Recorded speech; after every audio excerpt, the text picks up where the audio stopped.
When a Muslim sister who reached the heights of the fashion world takes to social media to tell us how things went wrong, we ought to start listening. By now, most of you are aware of Halima Aden's brave public post on Instagram, detailing how she felt the fashion industry was compromising her religion. And before I comment on this matter, if I can just say, from one sister to another, may Allah bless you, Halima.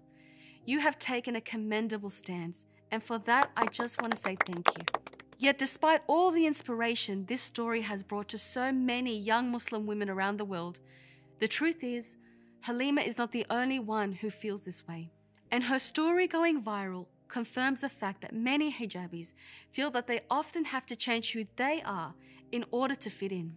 More and more Muslim women are realizing that the representation we have longed for isn't as it seems. And we are slowly restarting to think what representation actually means. Putting a hijabi on a random magazine cover on the condition that she wears the outfits you dictate without asking her opinion isn't representation.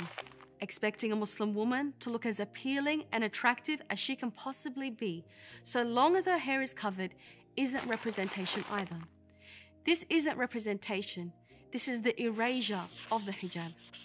We need to remove this expectation from Muslim women to fit into a mold that doesn't represent who they are or what they're about.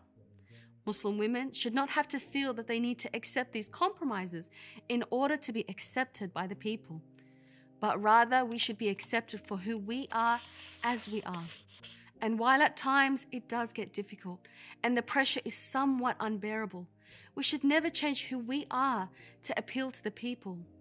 Yes, it's tough being part of a minority living in the West, but we should always remind ourselves of the true meaning of being a Muslim woman.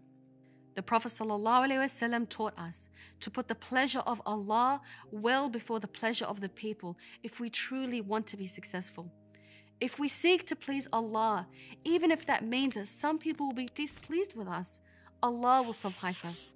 Halima said, "I can only blame myself for caring more about opportunity than what was actually at stake." And there is a great lesson to learn here, that no matter how big the opportunity may seem, or how hard it might feel to turn something down, it is always worth pressing pause and assessing whether what we are doing is at odds with our Muslim identity. After all, our faith is the source of our honor, and our connection with Allah is the source of our happiness. And of course, we have to make mention of Halima's mother and her role in Halima's story. Halima's mother is a true representation of a good Muslim parent who, despite all the fame, success, and monetary benefits her daughter might have had, was still able to stand for her beliefs and open her daughter's eyes to the truth. This serves as a great reminder for all Muslim parents about the importance of Islamic-founded parenting. We all have a God-instructed role to protect our children and families, and we shouldn't take this role lightly. May Allah bless Halima's mother for giving us a powerful example of parenting done right. Just like Halima, we are all faced with choices, and our journey is a long one. We will all be at different stages at different times. But what matters is that we constantly seek to improve. It is normal to go through ups and downs, but if we surround ourselves with the right people, they will ensure to lift us up through the lows, and we will help each other to obtain Allah's pleasure. May Allah make it easy for us all to stay on the right path. If you enjoyed this video and other content One Path Network produces, please visit onepathnetwork.com. For as little as $1 a day, you can help in spreading beneficial content across the globe.